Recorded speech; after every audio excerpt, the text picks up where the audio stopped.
guys, so today I'm going to be doing a much requested video. I'm going to be doing an updated perfume collection. Now, I did a bathroom tour, it must have been a couple of months ago now, in which I kind of showed my shelf where I kept my perfumes, and a lot of you said, can I see a perfume collection or an updated one, because I did one, it's probably like 2 years ago now. However, that is what I'm doing in this video, and I'm going to start right away. In no particular order. I do have quite a lot of perfumes, just a bit of a disclaimer. I am really fickle with perfumes. I think I have about 16 or 17 open, which I know you don't need that many perfumes, it's kind of crazy, but obviously I'm a beauty blogger, it's kind of what I do, and I do actually use them all. If I don't use a perfume, I tend to kind of give it to my friends or my mum or my sister, so I don't kind of waste them, I do kind of get through them. Anyway, I'm going to start. The first ones, I'm going to tell you about my Jo Malone perfume, because I have 3 Jo Malone perfumes and I love all of them. My most favourite is the Jo Malone Dark Amber and Ginger Lily. This, to me, something about it smells like sun cream. I always say this. It's not meant to smell like sun cream, it's meant to be a lot more sophisticated than that, obviously. But it's really lovely. It's a beautiful kind of fresh, yet creamy summer daytime scent. I generally only wear this in the summer because for me I just feel like it is so summery, but I do really love it. It doesn't seem to last very long, which is very strange because it is part of the line, I can't remember, oh, Cologne Intense, it actually says on the front. It's part of the Cologne Intense line, which it does have a very intense fragrance when you first spray it, but it doesn't last like some of my other perfumes, which surprised me for a Cologne Intense, but I do love it. It's like my favourite scent from Jo Malone.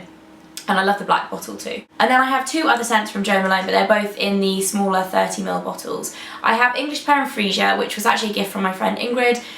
This is a lot more kind of fruity. It does have that floral note in it with the Freesia, but I find Freesia to be quite a fresh floral scent rather than that kind of sickly, overpowering floral. You'll notice I don't have a lot of floral or strong florals in my perfume collection, but I love that.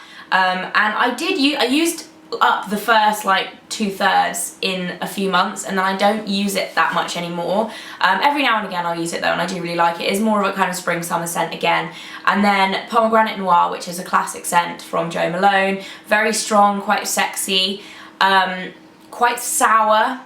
I haven't actually used this in a little while, but I tend to use it more in the winter around Christmas. It's a very kind of spicy scent, but really lovely anyway. I actually love the home and body products from Jo Malone in Pomegranate Noir because it is a very, it's a lovely fragrance to have as a home fragrance as well as perfume. If you're not into wearing very strong scents like that as perfume, it works really well as a home fragrance. And then I have one fragrance from Vera Wang. This was in my last monthly favourites video, so I'm not going to talk too much about it. It's Love Struck. It is very strong, it lasts all day, floral but not sickly again, lovely, love the bottle, and yeah, I just like this a lot. The next ones will come as no surprise to those of you who've watched my video for a long time. I have both of the Taylor Swift perfumes. The first one is Wonderstruck and the other one is Enchanted Wonderstruck. They look the same, they smell a little different, they're very fruity, very fresh, very young, fun. I like wearing these kind of on a day-to-day basis. I do actually have a signed bottle of the original Wonderstruck, which I got when I met Taylor, which I'll put a close-up in here now because it's actually over there and I don't want to move and then have to refocus my camera, but that actually doesn't get used. I have this bottle which I use, but my signed one is like my precious one that sits on my desk because I love Taylor Swift and her perfume is really good as well. She's actually bringing out a new one which I'm excited to try. It's called I think it's called Taylor by Taylor Swift. Excited to try that anyway. The next one is actually the main contender for my wedding fragrance, and it's actually by the same designer as my wedding dress, which is kind of an influence in making me kind of want to wear it for my wedding day, but I also really love it. As you can see, I've used up about 1/3 of it. It is a big bottle too. This, I think it's 100ml, 90ml. It's the Rime Acra Eau de Parfum. This is probably my most grown-up perfume that I have. It is there's something about it that is slightly kind of Middle Eastern. It's quite strong and kind of a little sexy, but very feminine at the same time. I don't off the top of my head remember the notes of this at all, but it is a kind of warm scent. I would say this is a slightly older scent. If you are kind of in your teens or early 20s, you might not like this, but if you are into kind of more adult scents, this would be a great one to gift for mums, I think, because even though I love it too, obviously like scents don't really have an age, but it is a more kind of mature scent. It's definitely my most grown up one anyway, but that is really macro. I love the bottle as well. I think it's very, very classic. Next up is a perfume that actually holds a really special place in my heart, and I never really wear it anymore. It was in my last perfume collection. It's Vivienne Westwood's Let It Rock, and this was actually the first perfume that Mike bought me. He bought it for me probably 2 weeks after we'd started going out, so really, really early on, and I wore it like religiously for the time after he gave it to me, probably for like the 3 or 4 months after he gave it to me. So it really reminds me of that time in our relationship when we were first getting to know each other and like first together. And when I spray this, it's almost like a take me back moment. So I don't really wear it as my perfume anymore, but I find smell is so strongly linked to memory, for me at least, that I just love spraying this, and it just reminds me of that time in our lives, and it's a really happy time. So yeah, Vivienne Westwood Let It Rock. It does actually smell really good as well. Again, it's quite spicy, a bit more kind of edgy a scent. It's not so girly, but love it, and the bottle is really cool. The next one is probably one of the oldest perfumes in my collection. It's Love Chloe. My one is actually broken. It has this gorgeous security chain that like links the lid to the bottle, and mine's broken a few times. I've fixed it a few times, but I haven't fixed it this time because there's only so much breaking you can deal with before you stop fixing things, I think, in this kind of situation. It's just not happening. But I really love this. It's actually a very powdery scent. It's really unlike any other of the perfumes that I own. Again, it's kind of mature. Some might say it's slightly granny-ish. Anything that smells kind of powdery does kind of tend to get labelled with the granny label. But for me, this is quite a kind of carefree, whimsical type scent that you would wear with flowing dresses and like maxi skirts and stuff. And I love the bottle for this because it does have the kind of rose gold, and it's just very classic, and it's a great one for your handbag as well because it's quite a compact bottle. Next up, I have 2 Juicy Couture fragrances. I have the original Viva La Juicy in a humongous size. It's 100ml, but the bottles are heavy, so they feel really, really heavy. I just love, love, love the packaging for these. And then I also have, make sure it's the right way around, my Viva La Juicy La Fleur. These are very, very similar. They're both lovely. This one's a little bit more kind of evening-y, and I wear this one probably a bit more in the daytime, but I love them both, and I love the bottles as well. So these are a great kind of dressing table staple. Next up is my Eccentric Molecules Molecule 1 perfume. This is like a cult beauty blogger thing in the UK. Everyone wears it, everyone loves it. I've used up a lot of this. This is only a 30ml travel size, but I've used it up a lot. Again, I've spoken about this in videos before. It's one of those scents that you aren't meant to be able to smell yourself, but everyone else can smell it, and everyone else loves it. It's meant to make you smell sexy. However, most of the people that comment on this when I wear it are women. If you're wondering where you can get Eccentric Molecules from, if you're based in London, you can pick it up in Liberties. If you're not based in London, you might struggle to be able to actually try it before you buy it. But if you do want to kind of blind buy, you can get it on cultbeauty.co.uk, and they ship internationally. Next up is my Elie Saab Le Perfume. I absolutely loved this when I bought it. I think it was the summer before last that I bought it when it first came out.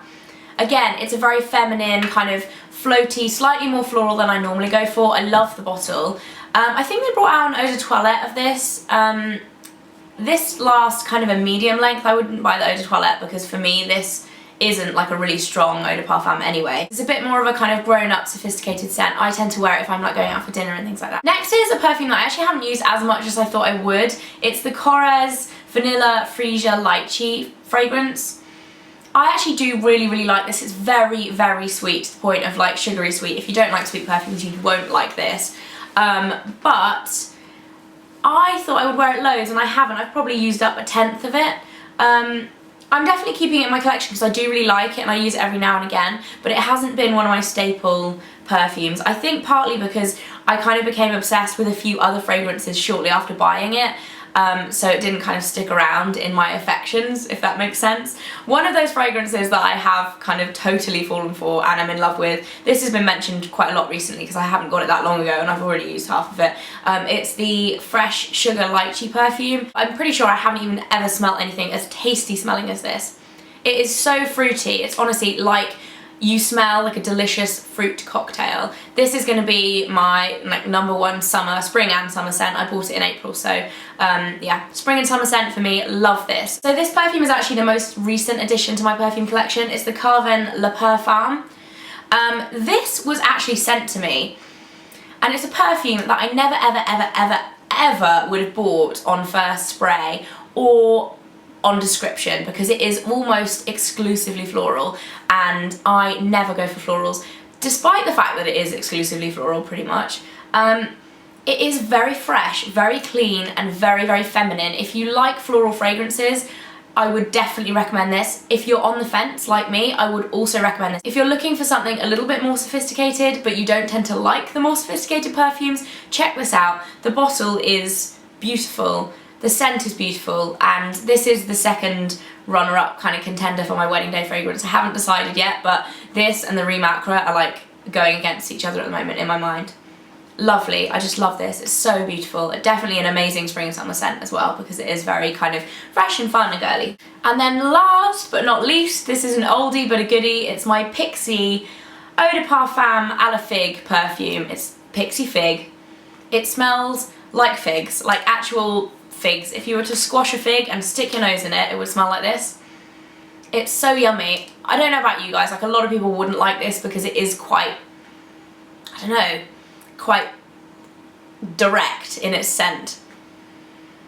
It just smells like figs. It has a little bit of a grassy tone to it as well, so if you don't like that very kind of fresh garden kind of scent, you may not like this, but I love it, it's great. I don't tend to wear it on a daily basis, but it's definitely one that I go back to. And if you're hearing dog toy squeaking in the background, that's because they are desperately trying to get into the room and cause mayhem. So I had better go. Hope you guys enjoyed my perfume collection. If you did, don't forget to subscribe. If you haven't already, leave me a comment telling me what your favourite perfume is, or if you have a recommendation that you think I might like based on what you guys have in your perfume collection, then I would love that, and I will see you in the next video.